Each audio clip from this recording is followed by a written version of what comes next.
Realidad. ¿Qué es real? Durante siglos innumerables personas se preguntaron exactamente lo mismo. La verdad es que jamás se llegó a un consenso sobre lo que este concepto significaba. Si bien, por un tiempo, una manera pragmática de definirla era encapsularla dentro del reino de lo físico y lo sensorialmente apreciable, lo cierto es que el tiempo y los datos fueron evidenciando lo pobre y ambiguo de esta respuesta. Hoy en día, el concepto de realidad es más débil que nunca. Han pasado 4 siglos desde que los humanos comenzaran a explorar realidades inventadas por ellos mismos, al punto de que la realidad original ha sido olvidada casi por completo. Los registros muestran que se exploraron diversas maneras de introducir la virtualidad en la vida de los humanos, de maneras algo primitivas, como usar dispositivos físicos con los que se interactuaba con información, llamados smartphones, aunque no eran muy smart en mi opinión. Los llamo primitivos, aunque una gran parte de las actividades que realizamos hoy en día están inspiradas en estos actos, aunque de manera muy simulada. Algunos están inspirados incluso en prácticas aún más arcaicas que los humanos antiguos tenían, y los humanos que sentaron las bases para la virtualidad decidieron emular, a manera de diversión. A través de sus smartphones podían usar lentes que insertaban algún modelo o información en el mundo real de una manera muy rudimentaria. A esto le llamaban realidad aumentada, y se parece mucho a la manera que se despliega información frente a nosotros cuando la necesitamos, pero no era un proceso automático.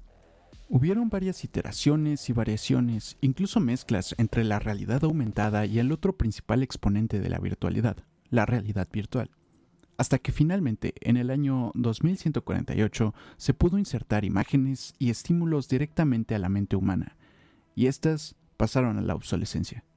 Hoy en día, un viaje al mundo real significa navegar a través de incontables cápsulas apiladas con humanos durmiendo en cada una de ellas, edificios de super servidores y centros de reproducción humana, o CRH, rodeados por fábricas de recursos de consumo.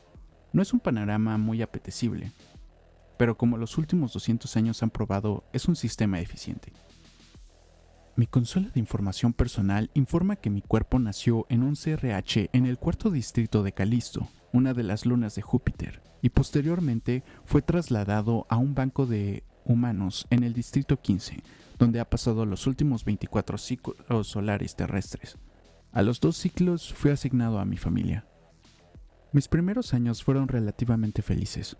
Todas nuestras necesidades eran cubiertas por el gran procesador a cambio de varias horas de procesamiento humano, que es simplemente otro término para la forma en que desempeñamos nuestras labores en pos del mantenimiento del sector del sistema al que eres asignado. Como mencioné anteriormente, la manera en que desempeñábamos estas labores era a través de imitar actividades que solían hacer los humanos en épocas antiguas. En mi caso, se me asignó al departamento de seguridad, en cuanto tuve los 5 ciclos. La seguridad del sistema se encargaba de batallar contra servidores externos que intentaban robar el poder de procesamiento humano del nuestro y convertirlo en parte del suyo. Para defenderlo, se hacían batallas donde cada usuario debía defender ciertos puntos estratégicos dentro de un mapa. Conforme iba habiendo bajas en cierto bando, las capacidades de procesamiento del equipo ganador iban aumentando y nuestras capacidades físicas iban en aumento hasta vencer por completo al ejército contrario. Era una guerra de ganar o perderlo todo. Naturalmente, el gran procesador era la fuerza más grande hasta el momento, por lo que rara vez había pérdidas. Nuestro entrenamiento era de élite y lo hacíamos notar.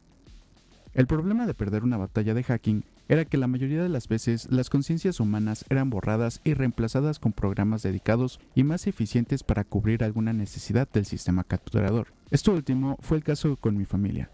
En mi 9º ciclo hubo un inmenso ataque por varios frentes al gran procesador.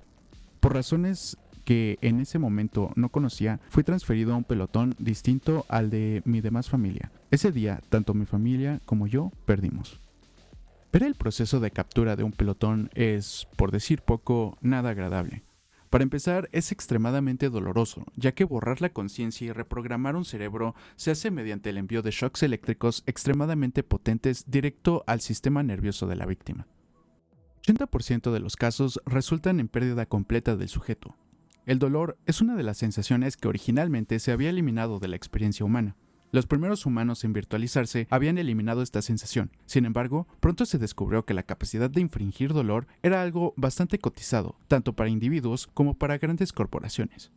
Debido a las grandes pérdidas que el gran procesador tuvo ese día, se tomó la directiva de desconectar bancos enteros de humanos para evitar que el enemigo obtuviese nuestra capacidad de procesamiento. No era una victoria, pero se evitaría que el enemigo tuviese más potencia. De esa manera sobrevivía el proceso de conversión. Se me dijo que mi supervivencia había sido prácticamente un milagro. Todos los demás humanos en mi banco habían sido dados de baja excepto yo. Dado que ya no poseía capacidad para sustentarme por mí mismo, tuve que recurrir a unirme a un pelotón mercenario. Los pelotones mercenarios venden su capacidad de procesamiento al mejor postor y es una labor bastante peligrosa, mucho más que pertenecer a una armada principal en un sistema como el gran procesador. No se tienen los números ni la cantidad de firewalls que protegen a un ejército normal. Además, es un tipo de batalla que tiene repercusiones en el mundo físico porque somos quienes, a través de drones, tomamos locaciones físicas. La destrucción de tu dron resulta en una muerte instantánea, y en el mundo físico no solo hay que luchar contra el enemigo, sino contra la intemperie. Pero no tuve otra opción. En ojos del gran procesador, haber estado a punto de ser un usuario convertido era suficiente como para desecharte. Así que me convertí en mercenario. La banda de mercenarios a la que me uní se llamaba la Legión de Carbono.